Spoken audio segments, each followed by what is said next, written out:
Today we are reading Amelia Bedelia, chapter 10, and it's 2 for 1. We are on the second book, so make sure that if you're here and this is your first time meeting with me, then you gotta go back to our other videos, go to chapter 1 on book 1, and then pause the video right now, and then go over there, watch all my videos, and then come back to here when you get to chapter 10 on Amelia Bedelia. Or if you already read the book, you can come back. If you're on chapter 10.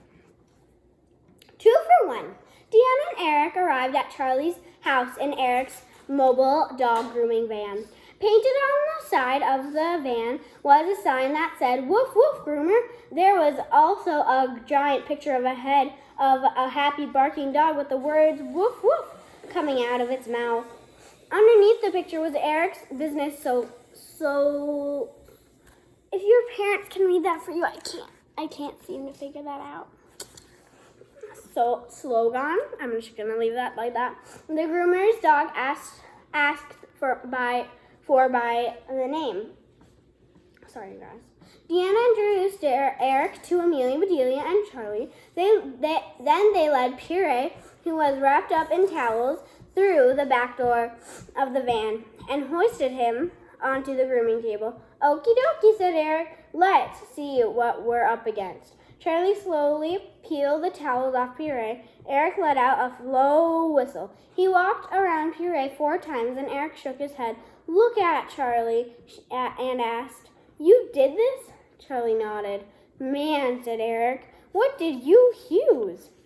For clippers? Weed whacker? Okay. "Eric, these kids feel bad enough," said Deanna. "Can you help them out?" Eric shrugged. "I don't know, guys. Only time can repair this. In a couple of months, when his hair grows back, I'll come over and clip him right." "But," said Amelia Bedelia, "the dog show is tonight. I really wish I could help," said Eric. "But see for yourself. One side is perfect, and the other side is a train wreck." "I'm just a groomer, not a magician. There's nothing you can do," asked Deanna. "Well," said Eric, "you would have to rethink this dog completely." "Puree is a poodle," said Charlie. "Thinking isn't going to change that." "My dad always says that there are 2 sides to everything," said Amelia Bedelia. "Puree has 2 sides. Can you make the best of each side?" Said Eric. "You might be onto something, Amelia Bedelia." He walked around Puree again and said, "If we keep this one side like a perfect show poodle, but we make the other something really fun, well, that could look really cool," said Deanna. "What do you think, Charlie?" asked Amelia Bedelia. "After all, Puree is your dog." Charlie shrugged. "Well, Puree doesn't stand a chance of winning anything right now," he said, "so I guess it's worth a shot." Eric smiled. "After I finished," he said, "you'll have the most amazing dog in town." Eric went right to work. He perfectly groomed the poodle side until it was absolutely perfect and fluffy and ploofy.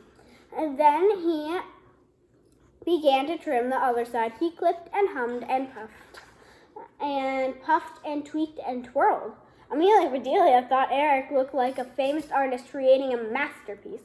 She thought Puree was smiling too. "Well," said Eric finally, "what do you think?" Amelia Bedelia and Deanna and Charlie studied Puree. They all agreed that he looked interesting, but something was missing. "It needs to be even more dramatic," said Eric. "Dramatically different." Said Deanna, "I once saw a dancer who had a fabulous costume. One side was a fancy white dress, and he looked like a woman, but when he turned, the other side was fancy black tux, and he looked like a man. When he danced, he played both parts. I'll never forget it." Eric was nodding again. "Yes, fancy black, fancy white." Then he turned and asked, "How do you guys feel about dyeing his hair?" "I really don't want to," said Amelia Bedelia. "I'm way too young." And she took that as dying. "I might as well," said Charlie. "My mom is going to kill me anyway when she sees Puree." Deanna smiled. Eric means dyeing something another color, she said. Charlie said, Eric, would you mind if I dyed Puree's wild side black? Go for it, said Charlie. I've got nothing to lose, said Amelia Bedelia nodded. She liked the way Charlie thought about things and how flexible he was. Deanna and Eric whipped up some black dye in the sink of the van. Don't worry, this is vegetable dye, Eric said. It will wash out in a few days. Amelia Bedelia and Charlie and Deanna watched as Eric brushed on the dye.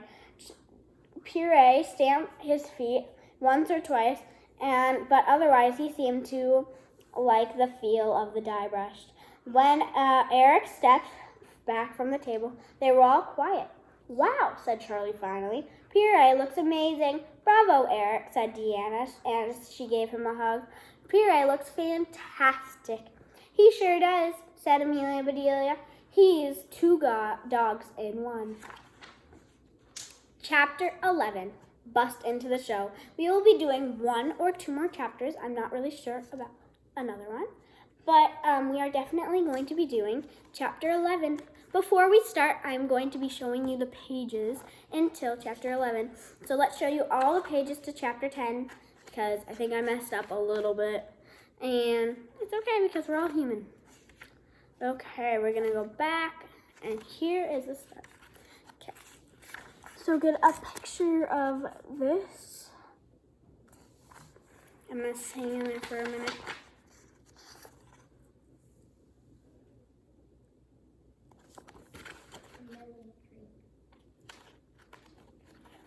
Hey Molly, would you like to join the video and say hi? Yes. Oh, come on over while I'm showing the photos and just say hi. Hi guys.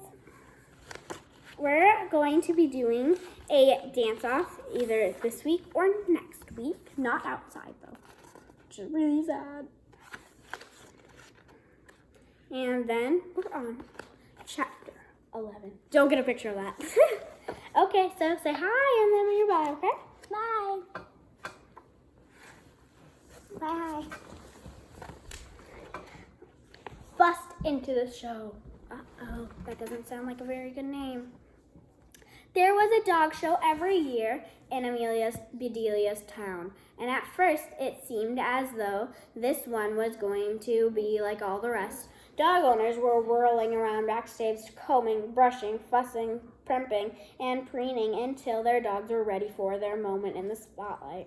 Spectators, friends, and family took their seats in the area, filling it with delicious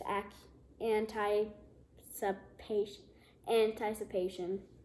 You guys, I'm going to have you guys ask your parents about that one, or if parents are reading, you guys probably know how to read that. Something, however, was wrong. It was Puree. Amelia Bedelia and Charlie had snuck Puree into the dog carrier and into the car. Luckily, Charlie's mom hadn't noticed his new look. Unluckily, they had dropped the crate on Charlie's foot, and now they had to sneak Puree into the show. They didn't want him to be disqualified before it even started. I picked up the tickets for Amelia Bedelia's parents, said Charlie's mom. So I'll go join them. We will see you both after the show. This is your day. Charlie, I'm sure you'll knock everyone's socks off.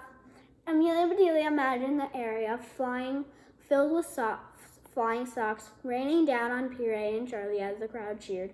Okay, bye Mom, said Charlie. He opened his eyes wide and gave Amelia Bedelia a panicked look.